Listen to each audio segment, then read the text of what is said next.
Hey everybody, Ken Newhouse here with you today, and I've got my special guest, Gleb Tsipursky. Gleb is the author of, let me go with this right. Okay, that's what I thought it was. I'm not going to read the whole thing. Never Go With Your Gut.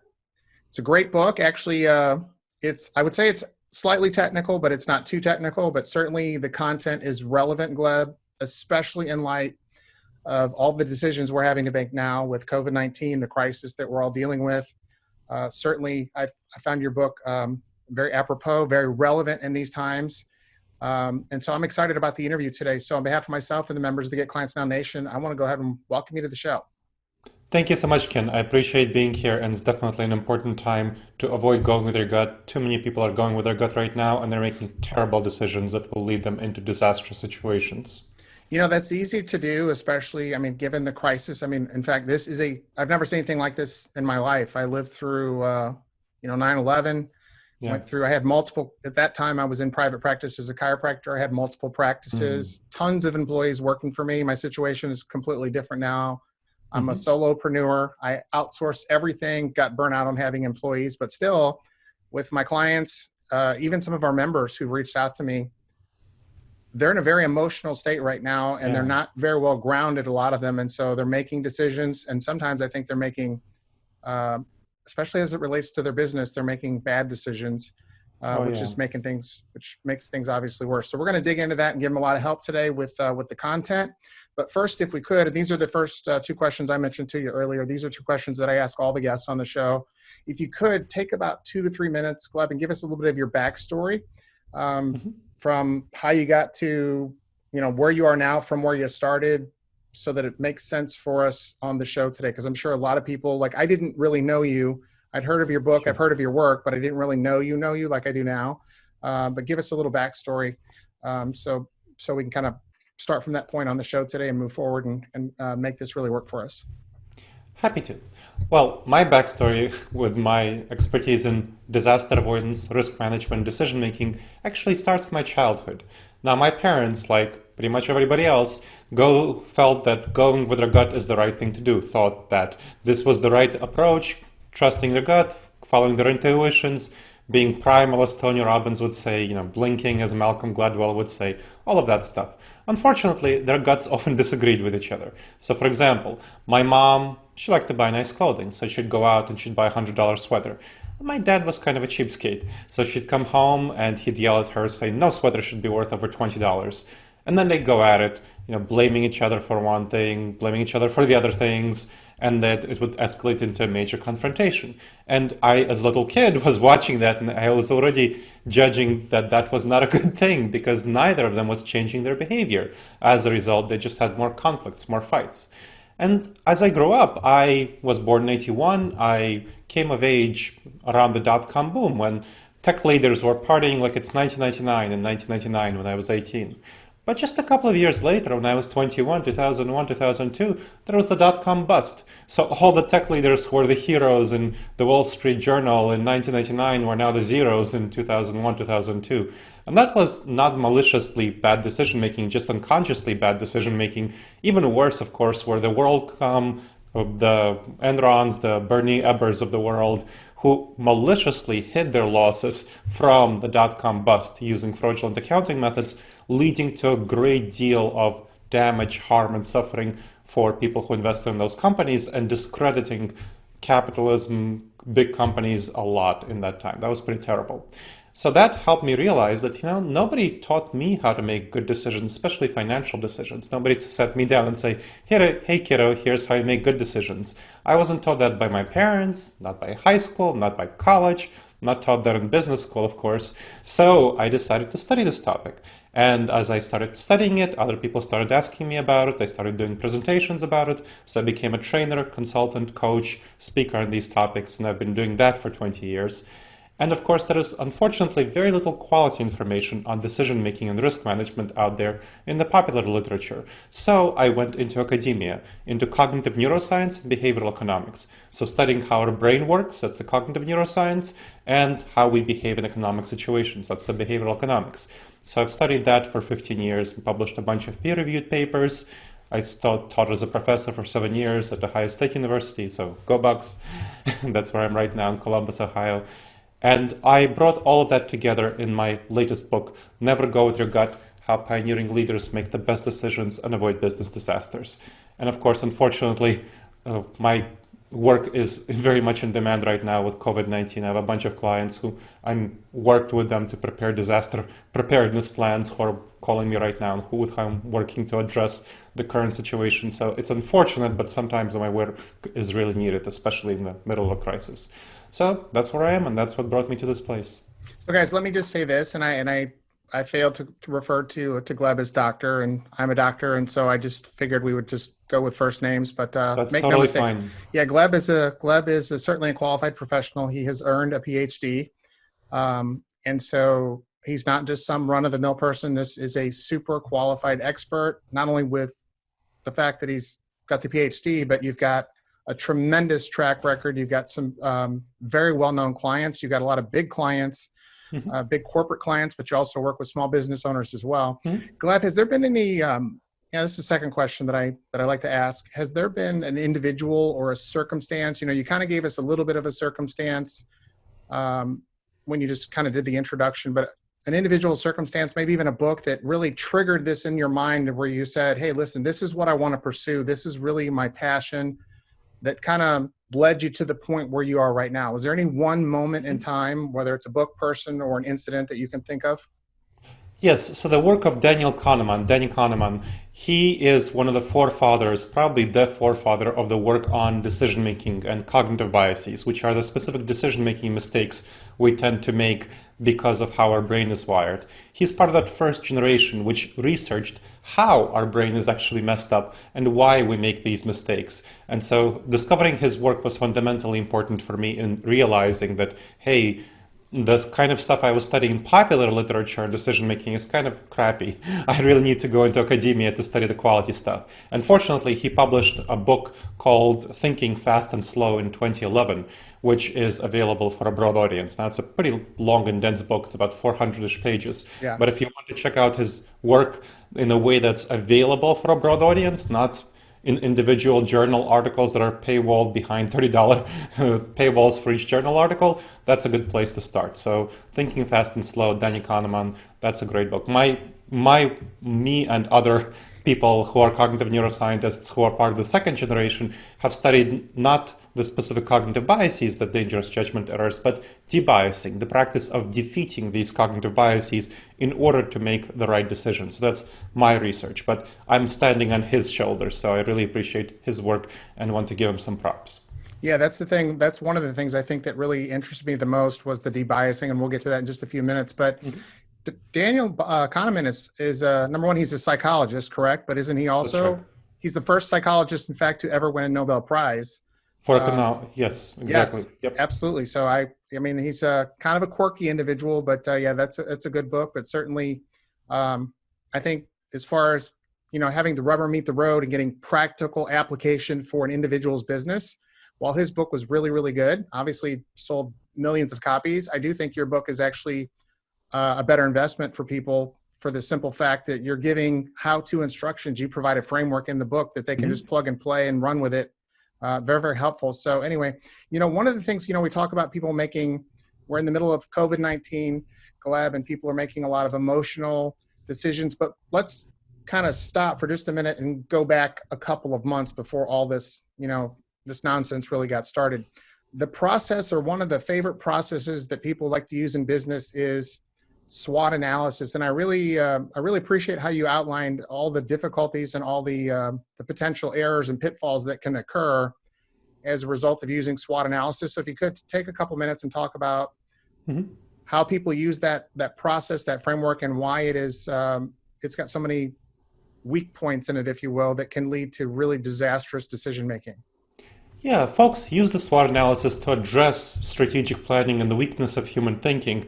And unfortunately, they often use it, whenever I've seen it used, I've seen it used very badly because of the inherent dangers of the cognitive biases that aren't addressed by the SWOT analysis. Now, the SWOT analysis, for folks who aren't familiar with it, has a group of business owners, leaders, professionals, so leadership team, or an entrepreneur, solopreneur, small business owner, look at the strengths, weaknesses, opportunities, and threats facing their business. They go through it, unfortunately, business leaders, business owners tend to fall into two very important cognitive biases. These are two of the biggest ones that are serious problems. And one of them is actually a really big problem for me. It's called the optimism bias. Now, the optimism bias is very characteristic of entrepreneurs, small business owners, because they're optimistic. And that helps them start a business, that helps them motivate them to move forward and go forward and build up their business. Unfortunately, of course, starting a small business is very risky. As I hope you know, about half of all small businesses fail within the first 5 years, 3/4 fail within the first 10 years, and that is not a good rate of success. So you have to be surprisingly optimistic to go forward. Now, when you do a SWOT analysis and you don't account for that internal optimism, which I also experience, you tend to list way too many strengths, way too many opportunities, and not nearly enough threats and risks. So not nearly enough threats and weaknesses. And that's what I tend to see with my clients when they do a SWOT analysis and they show it to me.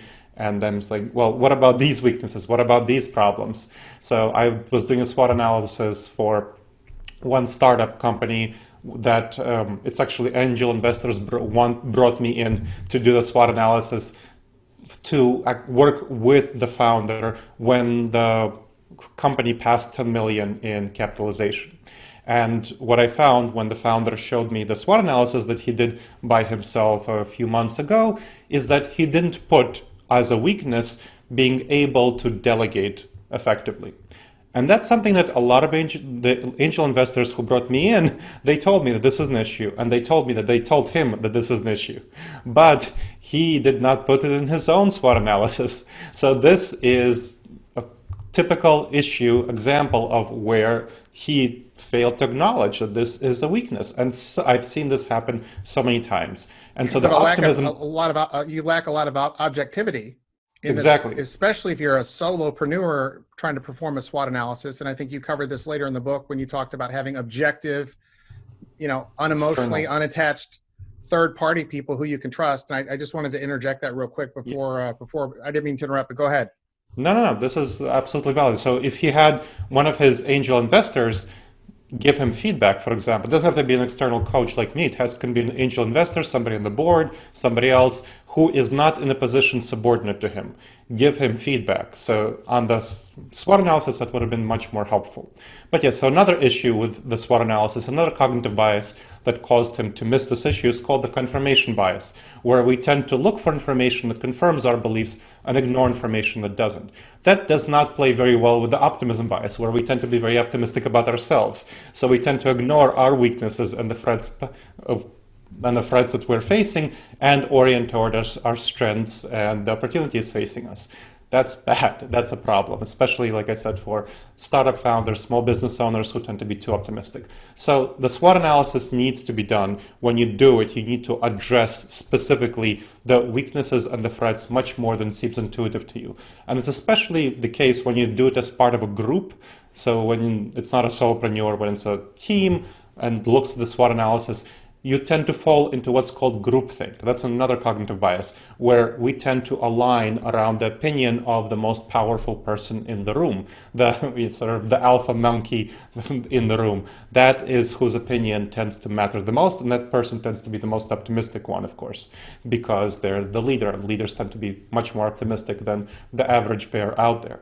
So unless a leader creates a culture that welcomes dissent and supports it and helps give that constructive criticism up and praises people who can provide constructive criticism, the SWOT analysis does not work well in a team setting either. Whether in a small business where you have the leadership team of a small business do it, or in a large business where you have the leadership team of a large business or a business division within the large business do it. And so I've seen those fail pretty badly as well. So let me just add something, and this is for you guys that are listening. One of the things that Gleb just pointed out is critically important. I have never, and I'm happy to say, worked in the corporate setting. On the flip side of that, the beautiful and talented Lisa, my wife, has, other than working for me for a short period of time, she's only worked in the corporate setting. And I can tell you that if you want to keep your job in most instances, you simply don't ever want to disagree with your immediate supervisor or the leader of the company, or having said. So Gleb brings a good point. Now, how I want to apply this to you is that he made a great point. You want to create a culture where you can have constructive dissent, not that people are going to be out bad mouthing you in public. Obviously, this is all within the confines of the business setting. But you want to create the environment where your employees, your team members, can actually disagree with you in a constructive way, not in a demeaning or combative way, so that if you are overlooking something, if you have developed, which all of us do by nature, confirmation bias. I'm a fisherman. And so when I fish, somebody could be fishing in front of me, or I could be not catching any fish, and still I pull my boat around the corner on the lake, and I'm now at a spot where I haven't fished before. And so there's confirmation bias. Well, everything's great. I'm probably going to catch some fish, so I should stay out here and keep going. Okay. And so this is something that we all suffer with, but I wanted just to bring that point up. Now, Gleb, in the book, you also, one of the favorite movies that I've seen, and I'm not a big movie watcher, nor am I a big TV watcher, actually, especially TV. You talked about the movie Moneyball and how they utilized a lot of the principles and the strategies. I won't say equations per se, but the framework, the tools you've assembled, something similar. And so with Moneyball, let's talk about that for just a second, because in Moneyball, they use data and analytics to create really a super successful team out of a bunch of players that had been essentially, that were being viewed as inefficient, past their prime, not worth the money, so on and so forth. But let's talk about how this principle that was utilized in Moneyball can apply to a small business. And certainly, I don't know that we want to dive into all the data and analytics, because that will tend to overwhelm some people. But certainly there's a process for doing this in the small business setting where you don't have to go to the extremes like they did in the movie, the Oakland A's did in that movie. So let's hear your thoughts on that. So the Oakland Athletics, as Ken described, used math, probability statistics to figure out the best players for a combination for their teams, and they won out against much better teams, which had much more expensive players. Small businesses can do the same if they can apply simple math, easy math, to their equations, to their probabilities of the future. For example, I was working with a small business in Pittsburgh, which was doing heavy manufacturing. And what it tended to find was that what its problem was, why the specific reason why I was brought in, was that it was losing surprising amounts of money on contracts. It was some of the contracts that it was bidding on, it ended up with a much smaller profit margin, or even lost money compared to what it thought it would have. So let's say it bid on a project that was worth 5 million and it came in for them costing 6 million or 7 million or something like that. Or bid on a project that was 3 million and they came in at 2.8 million, which really wasn't worth their time to do that. So much lower profit margins than they actually should have come in. And so we examined their processes and what happened and what they were doing. And what we found was that they fell into one of the cognitive biases called the planning fallacy. Now, the planning fallacy refers to our tendency to think that good things about ourselves, good things about our plans, and not build in risks and problems and issues into our plans. And so as a result, they just didn't build these things into their plans. And they didn't think about ways that problems, risks, issues can come up. And there are many ways that they can come up. And especially for them, one of the issues that tended to come up was that they tended to allow the client to make too many changes at the last stages of the project. And that was a bad idea, where they had to readjust things, fix things that they really shouldn't have. So that was one of the issues. There were a number of other issues. So what they found once they looked at the math, once they looked at, hey, where are the costs actually coming from? And why are we making these bad estimates? They were able to make much better estimates going forward. A, because they anticipated many more risks and problems that they had in the past, and they built it into future contracts. And B, because they developed a process, a system where they had the clients finalize and sign off on various stages of the contract before they went forward. So not allowing the client to make last minute changes, as clients too often tend to do. And as a result, when they went forward into the future, when they built on a contract that was going to be 6 million, it cost them 4 million to make, which was much more of the kind of profit Yeah. margin that they were looking for. And even though their bids were no longer kind of as low as they were in the past, what they started to do was build into the bid saying, hey, here are the kind of problems we've seen in the past with these sorts of projects, and here's how we can address these sorts of problems and make sure that they are addressed in the process. And so their bids had more credibility than people who made lowball bids, and their bids were pretty often accepted. So they had a slightly less work because the bids weren't the lowest, but they made much more profit going forward. So that's a specific example of how a small business, by instituting a process and examining the specific math in the various components of its project, can really address a lot of problems and have a much higher profit margin. Obviously the title of your book is Never Go With Your Gut. And I think a lot of people, another way to say that in my mind is fly by the seat of your pants, so to speak. And I think, you mentioned earlier in the interview where you talked about the percentage of small business failures. Mm-hmm. I would say that the vast majority of those people that are failing, and I'm not talking about people who are failing now due to no fault of their own. I mean, when the government forces you to close your business, what are you going to do? So taking that aside for just a minute, because I want to come back to that in this question, there are a lot of people who I would say the greater percentage of the ones that end up failing are the people that have gone with their gut, so to speak, in making the decisions to start a business, how they're going to market the business, promote the business, people they hire, things like that. I've just got a good feeling about this person that I'm going to hire, and they turn out to be a disaster. Yep. And so this process applies across the board. But as it relates to COVID-19, people now more than ever before, like I said before, I've never experienced anything like this. I'm only 54. I have clients that are, in their 70s. I got a client who's 80 years old, and then a lot of younger people. So this is all new territory for us. And I think it sets a precedent now like never before that we need to be able to make decisions where we can, emotions are a critical component for us as human beings. And so certainly there is an emotional component, even in the framework of making decisions with data within the framework you're suggesting, because human beings can't make decisions if they're not able to, as an example, experience emotion. But your framework is guiding us using a process that will allow us to make decisions much more predictably, much more safely, I think, than just going with, this is how I feel or my gut.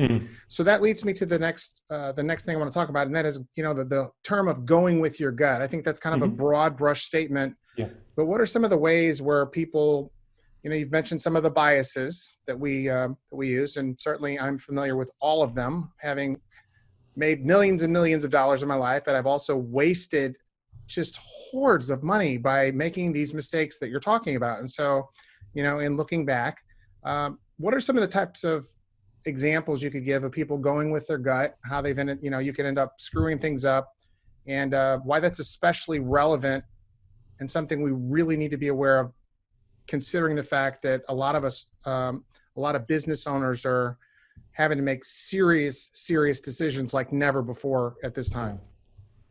So I think there's a lot of important issues in what you've raised. And before I go to the gut, I just want to highlight the reasons for business failure. So if you look at studies for why small businesses fail, why startups fail, the top reason for failure is mismatch of product to market. And that's very much of a bad strategic decision. You should never have a mismatch of product to market when you start up a business. You should always do research on your product and your market before you start up a business. So that's a purely strategic decision-making failure, absolutely. Second, they run out of cash. That's another purely strategic decision-making failure. You should be able to math out your products, your price points, and not run out of cash. So absolutely, the top two reasons for small business failure purely have to do with bad decision making by the business leadership. So highlighting that. And this is pre-COVID-19. I just want and this is pre-COVID. This is all pre-COVID-19. Yeah. Just stress that he's not saying if you're struggling or if you've God forbid lost your business or something. This is due to no fault of your own right now. Yeah, I know people who've invested all of their savings. They didn't go to the bank, didn't borrow money.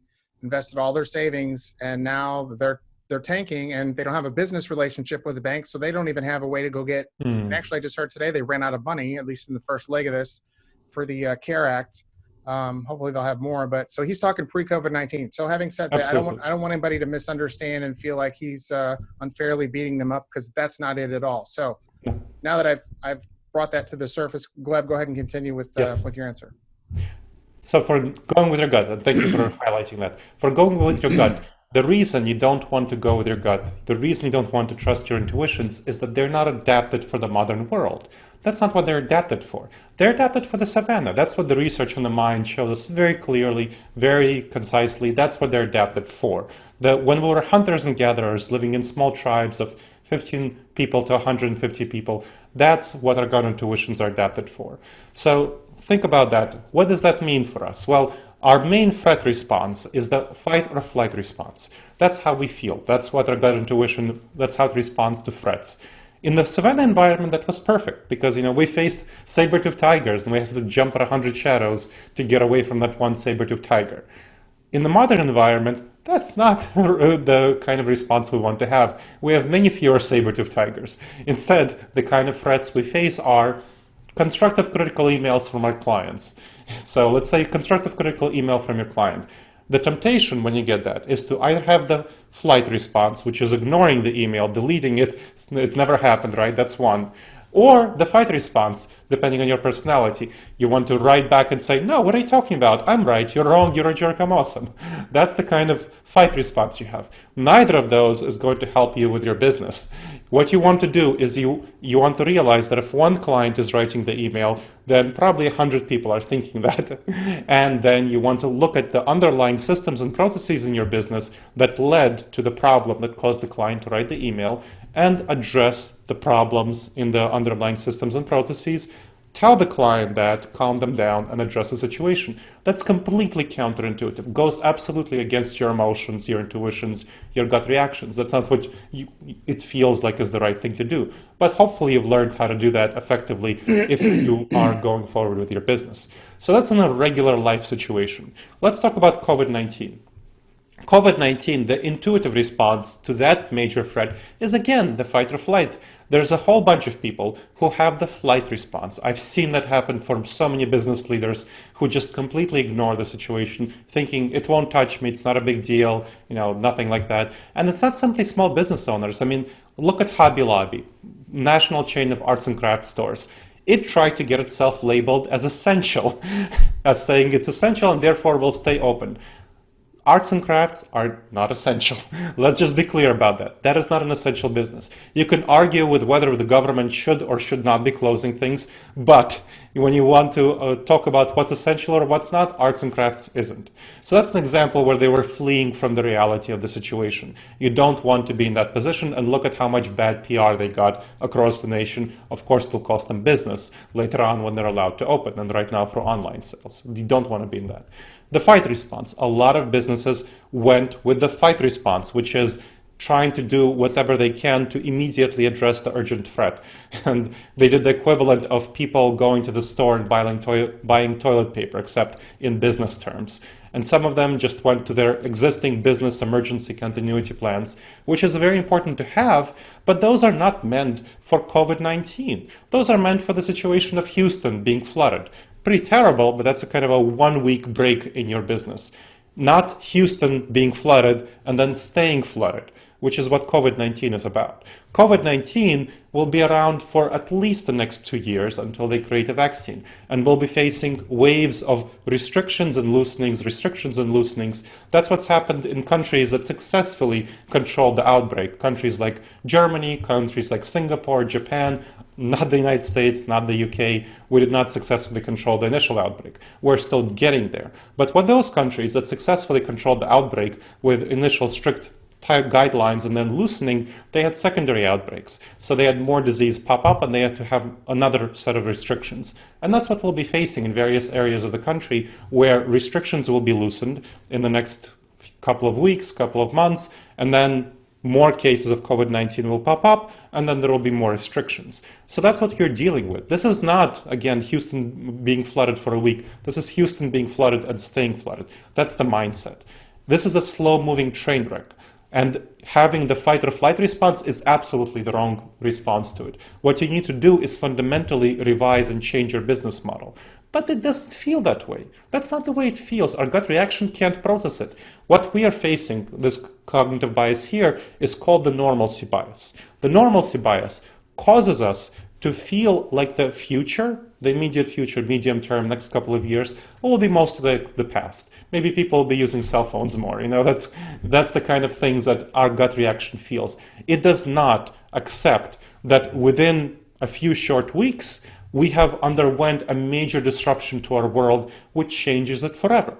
Because in the most optimistic case, vaccines will be developed, created, approved, and mass-produced and then vaccinated by early 2022. That's the super most optimistic case, according to all the top health experts, Tony Fauci and so on. More likely that it will not be super optimistic. When has the government ever done a wonderful job with producing vaccines or whatnot? I don't trust the government to do the most effective and wonderful job in the most optimistic scenario. It will most likely be 2023, 2024, maybe as late as 2025 if we don't get lucky. So in that situation, you want to prepare for the long term, and you want to convince your emotions, your intuitions, that they are wrong. You want to be able to set them aside when they don't lead you in the right direction. Just like it feels very comfortable to go and eat a whole box of donuts. It feels very comfortable. There's a box of dozen donuts and you want to eat it. That would make me sick. Just the thought of that is just so unappealing. But I know there are some people. I saw a lady, I film my podcast. I do all my work out of a condo, and not in my house. And so I saw a lady walking across the parking lot, and this is a very upscale part of town. I live in a town called Wildwood, which is just west of St. Louis, in a very upscale part of town, like the neighborhoods where the houses are. We've got 10 acres, and the other houses are all on estates and horses and pools and things like that. And so these are not nothing against trailers, but this is not like a trailer park inner city type neighborhood. And I don't mean to demean people, but sometimes people of low income will utilize drugs or food or whatever. Not that they're bad people. I just don't want to run too far with this, but she had a box, a whole entire box, and she was morbidly obese, of Krispy Kreme donuts. Just the thought popped into my mind. I could be wrong. That could have been a box for a family of 12. I don't know, but just the thought popped into my mind. Yeah. Man, I bet she's going to go gorge on all those donuts. And I felt really bad for her, but yeah. So anyway, it's not a good decision, but just the thought of eating a box of donuts makes me feel sick. Just to think. Well, I'm glad that you've learned it, but it's not an intuitive thing. No. You have to learn that. People, crave sugar. when they open a gallon of ice cream, it's very tempting to eat the whole thing, and there are plenty of people who do. That's just a temptation. You have to learn over time that is not the right thing to do for your health. And that is not an intuitive thing at all, because in the savanna environment, when we found a source of sugar, of honey, of apples, of bananas, it was imperative for us to eat the whole thing. Otherwise, it would be very hard for us to survive. We're the descendants of those who have a very strong fight or flight response. We're the descendants of those who have a very strong response to sugar. So it feels very right to eat the whole thing. It feels comfortable because the sugar triggers you, but it's not the right thing to do. And similarly, the COVID-19, the idea that we will never, ever, ever go back to January 2020 feels very wrong. I mean, even in the most optimistic scenario, if in 2 years we have waves of restrictions and loosenings, people spend so much time at home, and their habits, norms, ways that we think about society, I mean, how much surveillance will there be in order for us to get out of this situation? Contact tracing, having things installed in your app, there will have to be much more surveillance for us to actually effectively testing. Maybe there will be mandatory testing for COVID-19 and so on. Our society will be changed forever in fundamental ways, and people will behave differently in economic settings. And if you're not prepared for that, if you're not changing fundamentally your internal business model, how you are organizing your business to be much more virtually oriented, and your external business model, how you're changing your business to have virtual service delivery, and thinking about the competitive space, how you'll take advantage of competitors who are still thinking that this is a short-term emergency and whose businesses will be hobbled or they'll go bankrupt, you will not survive and thrive in this pandemic, my friends. What you want to do is be long-term oriented, fight against this normalcy bias, understand that you're facing a minimum of 2-year disruption with rolling consequences, aftershocks afterward, and you want to change yourself, your business for the long term if you want to succeed.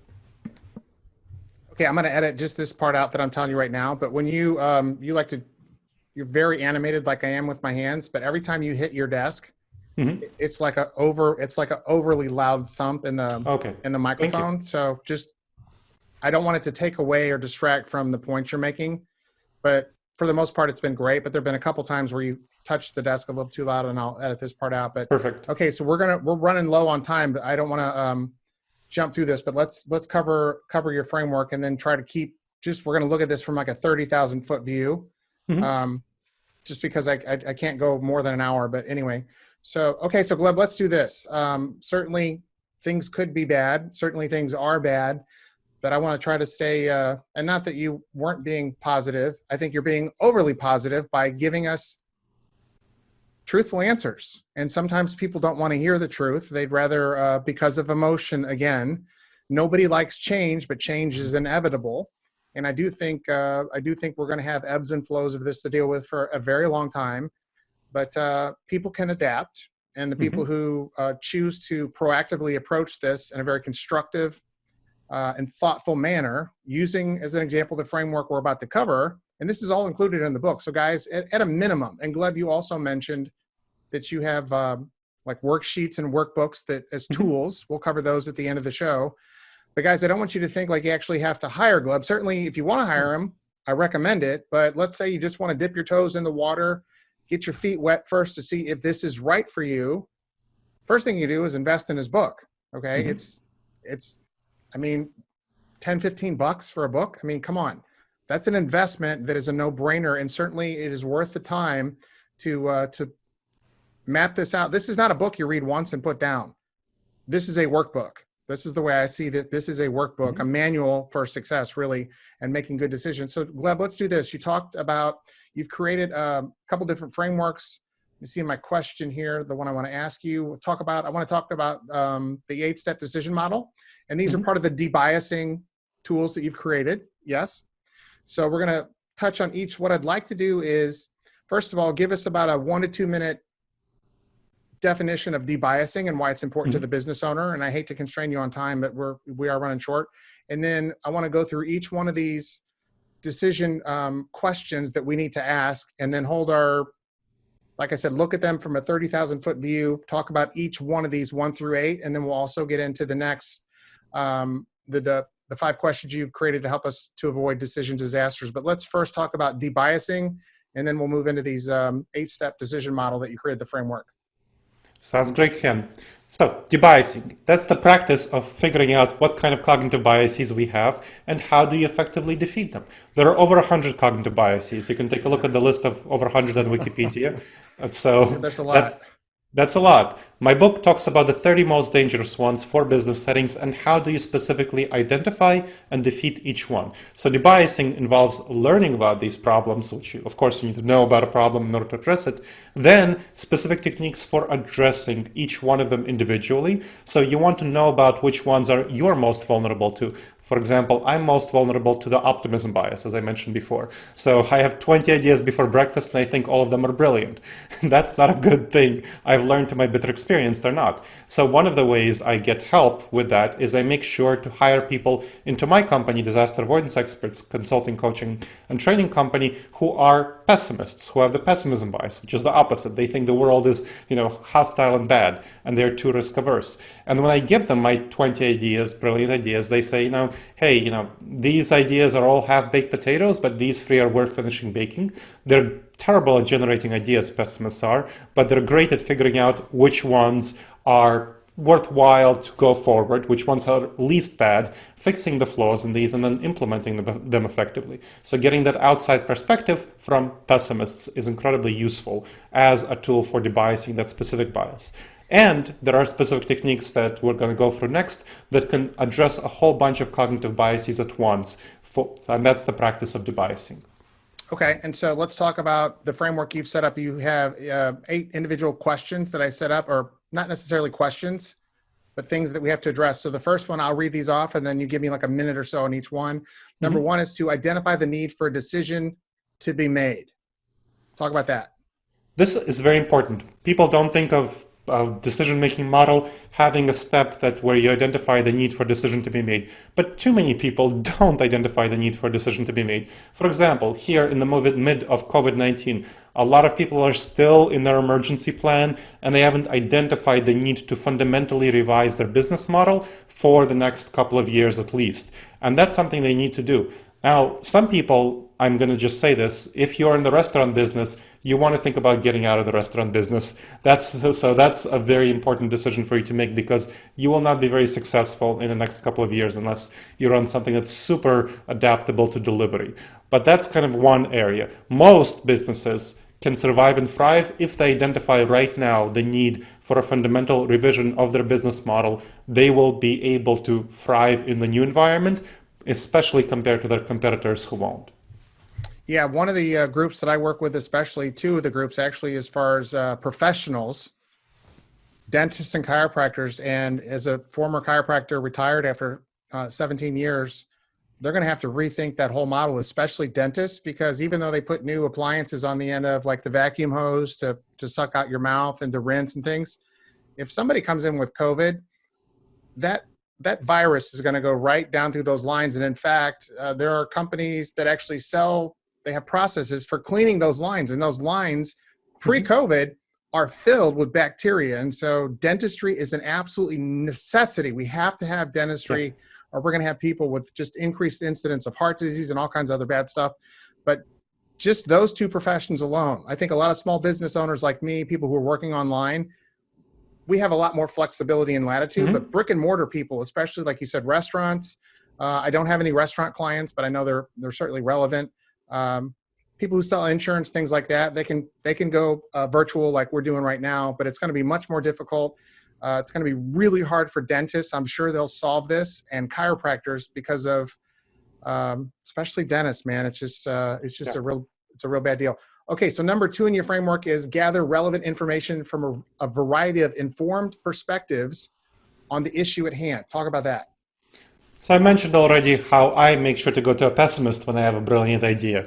It's very tempting for us to cherry pick information that confirms our pre-existing beliefs and ignore information that doesn't. Talked about confirmation bias. There are a variety of other related biases that cause us to fail to look at reality accurately. So you want to go and gather relevant information from people who don't necessarily agree with you, a variety of perspectives. Some people who might agree with you, but especially pay attention to those who disagree with you, who have information doesn't feel like it's comfortable for you to get. So look for uncomfortable information and gather all of that as part of your decision-making process and weigh the uncomfortable information. Information that goes against your gut reactions, that feels like, I just want to reject it and ignore it, flinch away from it. Weigh that information more heavily, twice as heavily at least, as you would positive information toward your decision.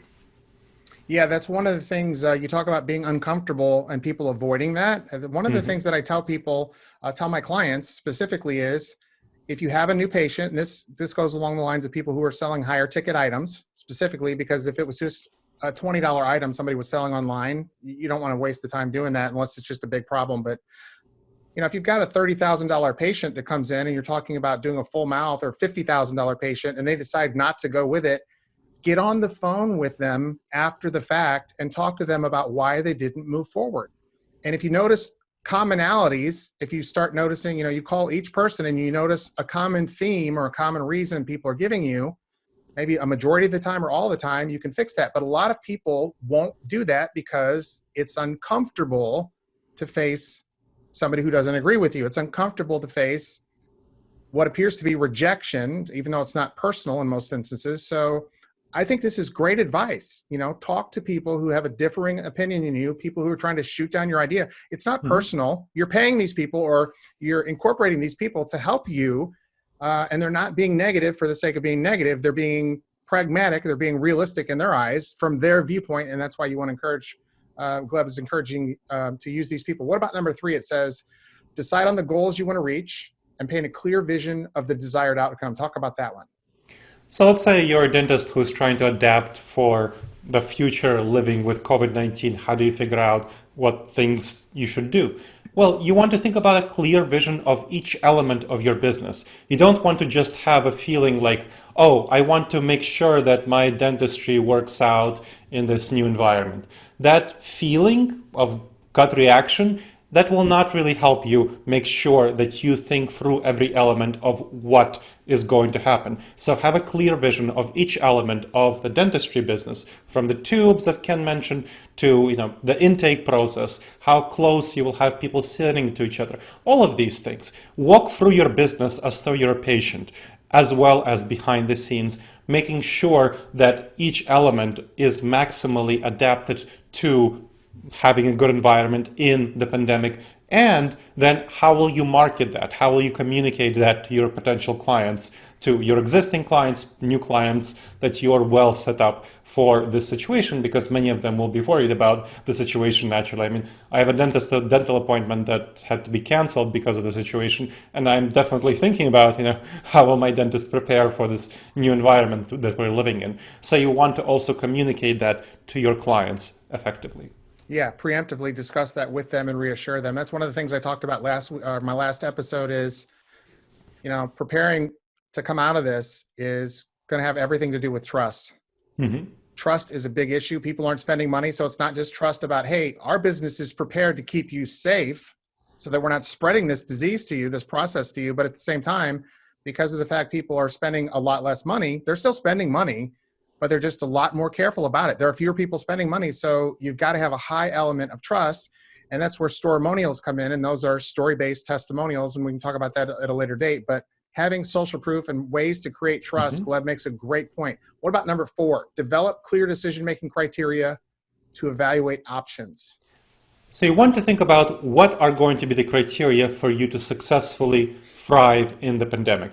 One, of course, is going to be how much all of these changes are going to cost you. So the costs of all of these changes. One is how much safety you'll be able to increase and how can you address safety issues. A third one might be what Ken mentioned about trust, so how you can effectively cultivate trust for all of these changes. So these 3 might be criteria, and there might be many others depending on what you're thinking about, how you're thinking through, but those can be 3 criteria that you maximize. And then think about how important each one is going to be. So let's say that you have a good cash balance, you've applied for government stimulus programs, you may not be worried about cost as much as you're worried about safety and trust. So maybe you put costs on a scale of 1 to 10, where 1 is low, 10 is high for how important each one is. You put costs at, let's say, a 5, and you really want to prioritize safety. You have that as a really important consideration. So you say that that's going to be a 9. And let's say trust, you say it's going to be somewhere between those 2, so you put it at a 7. That way you weigh the various criteria. You could do that for all the other criteria that you go through. So you want to weigh the various criteria so that you understand what is most important to you in this decision-making process. Sweet. What about number 5? It says generate viable options that can achieve your goals. It's very often that business owners, especially small business owners, they just want to solve a problem and they want to go forward, and then solve the next problem, they want to go forward. So they settle for the first available option. That's a bad idea when you want to make a major decision, because a major decision is going to really impact you thoroughly going forward. So if you're thinking about how to change your waiting room, it's very tempting to think about the first safe configuration that you have for COVID-19 and then go forward. But if you take some more time and think about various other configurations, you can still come up with safe configurations, but ones that can allow more patients to be in the waiting room at once, or ones that can increase safety and all of these other concerns. So by taking a little bit more time on each question, on each way of addressing each problem, you will help yourself much more going forward. Considering it's going to be at least 2 years before we have vaccine available, you really want to make sure that you are well set up for the future and that you don't need to change your waiting room for this time. The same applies to your equipment. Whatever equipment changes you want to make, try to generate viable options for each one, sufficient viable options. What I recommend my clients do is that they generate at least 5 viable options for each choice. And then they can then the next one, I'll skip that before Ken goes into it. You want to weigh the options, picking the best of the bunch, that's the number 6, based on the criteria that we talked about earlier. So whatever criteria you chose, you weigh them on each of the ranked criteria, and then you choose the best ones. So what, I'm going to just reference just quickly, and this just popped up in my head. I've studied a lot with Bob Cialdini, and I'm sure you know who Dr. Bob Cialdini Yep. is. He wrote Influence and several, Persuasion. He talks about not giving people more than a handful of choices, like 3, at the most 5. Can a person get by with just creating 3 viable options in this particular instance? Is that a safe place to work from, for each I, instance, or does it have to be 5? I, from what the research on this topic suggests, when you're making a major choice, it's best to go with 5. Now, this is when you're making a serious choice, a major Okay. choice. Okay. Or what Bob Cialdini is talking about is when you're not making a very big choice. Right. So and Bob is great, and he talks about important things, but you want to differentiate between making very big choices, like how do you adapt your business to the next 2 years at least of the COVID-19 pandemic versus, which minor thing you'll get that costs $100. You don't want to spend too much time thinking about those sorts of things. So I guess my question, I didn't answer, right? You answered part of it correctly, but so for decisions that aren't like make or break decisions Hmm. that are important, but we got to make a lot of them and we're constrained by time. The time Yes. constraint with this added pressure of all the things that are going on right now, could we get by for those moderate, low to moderate Yeah, level decisions with, 3 is fine for those okay. moderate, Yeah, I if just you're wanted to choosing make a sure. smaller. Yep, Okay, absolutely. cool beans. Thanks for clearing that up. Okay, and then number 7, implement the option you chose. And then 8, you can just nail both of these together. Evaluate the implementation process. Hmm. Obviously, that's test, review, and test. Hmm. Yes? So for 7, what you want to do is to implement it effectively. You want to do 2 things. Part 1, you want to avoid failure, and part 2, you want to maximize success. You avoid failure by imagining that all of your adaptations, whatever you adapted to COVID-19, that they failed. Each one of them failed. So imagine they failed, utterly failed, and then think about why they failed. Think about all the reasons for failure for each one. And then address these reasons. Address these reasons in advance before they fail. So that will really help you address failure in advance. The second part of it is kind of the same except for success. Imagine each one of them succeeded wonderfully. They succeeded 100%. Think about why they succeeded and put things into place to maximize this success. So that's 2 parts. Avoid failure, maximize success. And then 8, so of course, test and review. What you want to do is you want to make sure to create metrics. So for example, we talked about your waiting room in the dentist's office. Before patients start going into it, create metrics for success. What does it mean for your waiting room configuration to be actually successful? Do patients find it comfortable to use? Do they spend appropriate amount of time with it? Do they actually do the social distancing that they should? All of these things. Think about that. Same thing for your equipment, whatever changes you make. And then evaluate over time to make sure that you're actually hitting those metrics, those benchmarks that you set for yourself. And of course, revise things as needed. Your initial configuration or your equipment setup might not be the best and you might not hit your metrics. And it's fine. You just go and evaluate and revise it as needed. Gleb, this is, especially number 7, when you talked about, thinking about this. I'm going to make just 2 quick points. Number 1, thinking is one of the most difficult things. And I'm not referring to intellect and our intelligence at this point, but just thinking on any level, a constructive level. This is why so many people get lost in TV, because they don't want to think. They want to be lazy and just not have to think. And so Hmm. thinking about all of these steps utterly failing and why they would fail. This really has to do a lot with theater of the mind. Dr. Maxwell Maltz talked about this. This is really, really, really good stuff. Thinking about this, you can actually use your brain to think, create scenarios in your mind, and then the theater of your mind, see these things working out, the processes. This is just excellent information. Number 7, looking at this from a failure standpoint, this has broad application across the board. I've never, ever, I'll just be honest, I've never thought of that before. I've never utilized the process of, hey, all my ideas are going to fail miserably. Why did they fail? Before I started something, all of my ideas are going to work great. Okay, why did they work great? And how can I maximize that? I've never used that particular framework. So that in and of itself, at least for me personally in my business, was just like that was like a $20,000 or $50,000, $100,000 piece of advice you just gave me right there. That was great. Let's do this, Gleb, if we could. Let's talk about the 5 questions you've created that are going to help us avoid decision disasters. And I don't want to just say necessarily questions, because they are questions, but there's a lot more to that. But let's run through these just kind of like we did with number 9, and then want to get to questions about you and your business and how people can, number 1, get your book. And then I'm really interested in the workbooks you mentioned, the tools, worksheets, things like that you have, and then the consulting obviously as well. But here's the first question. What important information didn't I yet fully consider? So let me clarify. The 8-step process is for major big decisions, major changes that you want to make. These 5 questions are for more moderate decisions, for those everyday decisions that you have to make, but they're not going to be make or break. So the 8-step decision-making process, much longer, more thorough, an hour plus time. This is a couple of minutes for those moderate decisions that you don't want to scrub. So what important information didn't I yet fully consider? This again has to do with the confirmation bias. So you want to try to prove yourself wrong. You want to look at information that you didn't consider and see how you can prove yourself wrong. Try to just confirm your initial decision. If you can't, that's great. It's more likely to be right. And if you can, that's also great, because then you're not going to be wrong. Yeah, that's great. Okay, so the next one is, what relevant, dangerous judgment errors didn't I address yet? These are just really powerful things you put together. I'm really, truly, genuinely very impressed by this. So go ahead and reflect on that one if you could. Thank you so much, Ken. So this one is about the cognitive biases. My book talks about the 30 most dangerous ones, and you want to know about them because specific ones apply to specific situations. If you're dealing with people, there's going to be cognitive biases about tribalism. So we lived in small tribes, and it's very tempting for us to look for people who look like us, who think like us, who feel like we do, who share our values.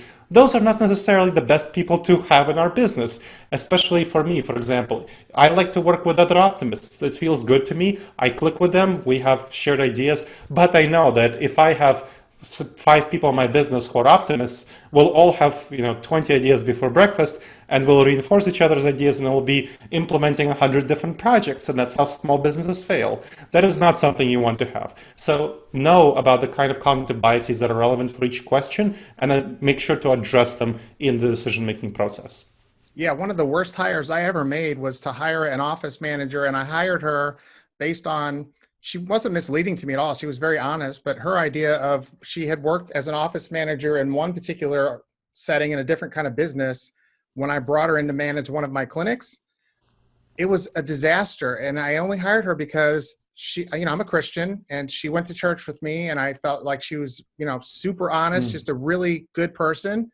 She had 20 years of experiencing managing this other office, but it was real slow paced. And, we're seeing over 100 patients a day in this one particular office, and it just overwhelmed her and was too much. And my decision to hire her, because of, the primary reason was I thought she was qualified, but obviously I want to hire her because, I go to church with her, and I know she's an honest person. And, to talk about tribalism, I hired her because she was a Christian person, and I thought she was qualified, but it was a disaster.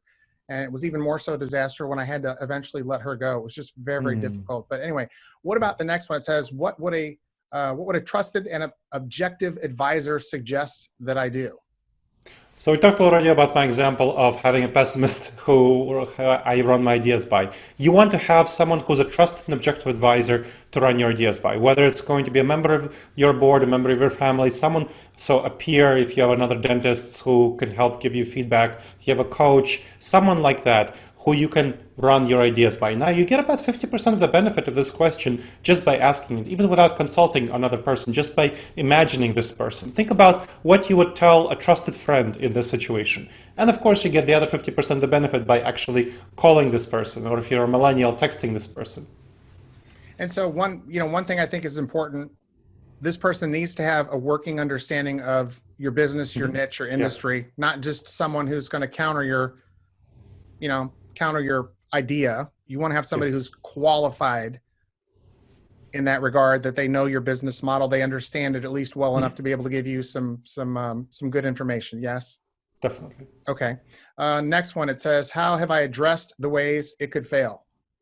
And this is quite similar to number 7, but it doesn't focus on success because this is these 5 questions are meant to minimize failure, to not screw up. So just imagine that this decision failed and think about how you can address these failures in advance and how you can then put that into your plan. So again, if you're buying something that's not going to make a make or break thing, let's say a $500 tool, think about all the ways that it can be a problem for you and address these in advance. It will take you a couple of minutes to think through these things, and it might save you $500 or more going forward.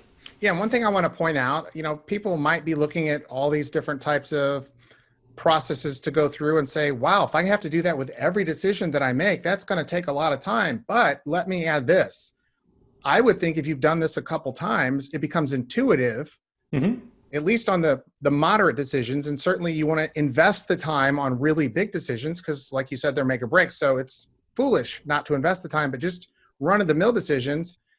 This becomes intuitive. You do this, a handful of times or whatever. It's just like riding a bike. You don't have to sit down and really plot through this. You can come up with relatively accurate, good decisions that are not from the gut, that are based on the framework, utilizing the framework that you've put together to help you make the best decisions possible. Yes? You're absolutely right. And there's a framework of decision making that was adapted to UK firefighters in the UK. So there was a study that evaluated firefighting in the UK and found that about 80% of mistakes in firefighters came from human error. And they developed a series of questions much like these for firefighting leaders to ask themselves before they sent their team into fighting the heat. So this was very much, the heat of the moment sort of questions. And they found that after firefighters got used to asking them in a couple of months, the people who started asking these questions made many fewer errors than people who didn't ask these questions, and they didn't take any more time to make the decision. They took the same amount of time but made many less mistakes. So this was a great intervention for people who are literally making the decision in the heat of the moment. I can guarantee to you that you have more time than firefighters who are fighting a fire to make your decisions. Absolutely. Absolutely. Okay, and so did we cover the last one? What new information? No. Okay, let's cover that one. Last question is, what new information would cause me to revisit the decision? This is something really important for you to have as a tool. When you're making the decision, you're in a calm, reflective state. When you've made the decision, you're in an emotional state because you've attached yourself to your decision. When you already purchased the piece of equipment, machinery, you would have to be wrong to change your mind about it. Unless you decide in advance that, hey, here are the metrics that would indicate this is a bad purchase, and therefore this is what I would do if this is indeed a bad purchase. So you have to help yourself make sure that you're not wrong, that you're not too emotionally attached to the decision, and that you don't have to go against your ego in order to change your mind.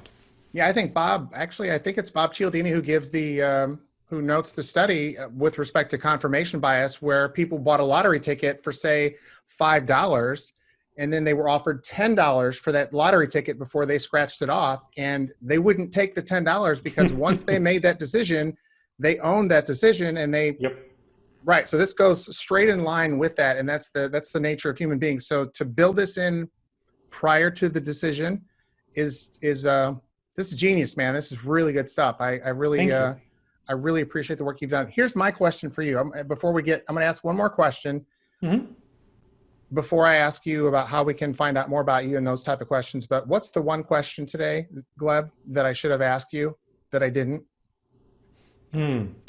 I would say it's about how to specifically address the emotions that we feel and what is the role of emotions in decision making. So we talked about that on and off, but I think something that's really important for us to understand is that emotions are fundamentally important. They determine about 80 to 90% of our behaviors, of our thought patterns. When we just go forward, let them do so. So what you want to do with emotions is recognize them, be very much in touch with them, understand how you feel, and use them to determine your long-term goals. So that's the right place for emotions. Your goals, your values, what you want to see accomplished. That's perfect. That's what your emotions should be there for. They should not be how you make the decisions. That's about your brain. You want to use your head for making the decisions and making a plan for going forward. That's not an emotional place. You want to use your emotions to determine your outcomes and your objectives, not the tactics and the strategies of how to get there. Okay. And so here's what I'd like you to do. Number one, tell me the full title of your book, because I only, never go with your gut is not the full title. But tell me the full title of your book, and then tell me, in addition to Amazon, where else we can buy the book. That's my first question. Of course. So Never Go With Your Gut, How Pioneering Leaders Make the Best Decisions and Avoid Business Disasters is the full title, and it's available on Amazon. It's actually published by a great traditional publisher called Career Press, so it's available in bookstores everywhere, if they're still open around you. And if not, of course, you can get them on Barnes & Noble. You can get the book on my website, so disasteravoidanceexperts.com. And there's the physical copy, of course, there's a digital copy, there's an audiobook copy, so if you like audiobooks, you can go to audible.com and get the book there. Okay, and then with respect, Gleb, to, you talked about tools and worksheets and things like that, and even consulting. If we go to your website, tell us your URL again, a little slower. You talk fast like I do. Tell us where to go to find out more information about that, because I think there's going to be a lot of interest with respect to, at a minimum, the book. And guys, I'll say this: if you buy his book, I've actually done a lot of these lately just because of the people, their work has been so good. But buy his book, use it, implement it, and if you can't, you're going to say that this was worth multiples of the money you spent and the time you invested in his book. And it's going to work out wonderfully for you. And if you can't say that, email me at customerservice@kennewhouse.com and I'll buy the book from you. But my thoughts are, if you actually do the work and read his book, that's not going to be the case. So I don't have any problems guaranteeing his book. Gleb, I'm actually glad to do so. It's just really good. And I'm really impressed with the interview today. Certainly, I wish we had more time. This is a very deep subject, one that I think a lot of people unfortunately have overlooked. But having said that, if they want to find out more about your tools, your workbooks, and even consulting, give us the URL. And is there a particular page on your website, or can they find that on the homepage on the site? They can find on the homepage. So disasteravoidanceexperts.com. Again, disasteravoidanceexperts.com. And there's going to be the homepage. From there, you can go to the section on consulting, coaching. There's a store. So the store section will have manuals, decision aids, guides, classes, virtual coaching, virtual consulting. If you want to check out a free 8 video-based module course on making the wisest decisions, go to disasteravoidanceexperts.com/subscribe. Again, it's a free 8 video-based module course on making the wisest decisions. disasteravoidanceexperts.com/subscribe.